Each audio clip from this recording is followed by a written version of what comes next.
Hi, and welcome to our latest course, which focuses on sentiment analysis using Python and the Twitter API. This is a crisp but comprehensive little summary of one of the hottest topics out there in machine learning today.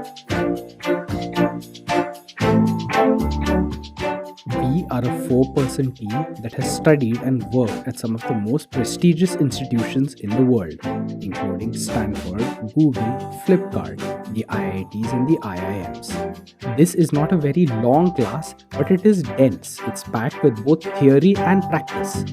We'll cover rule-based and ML-based approaches to sentiment analysis.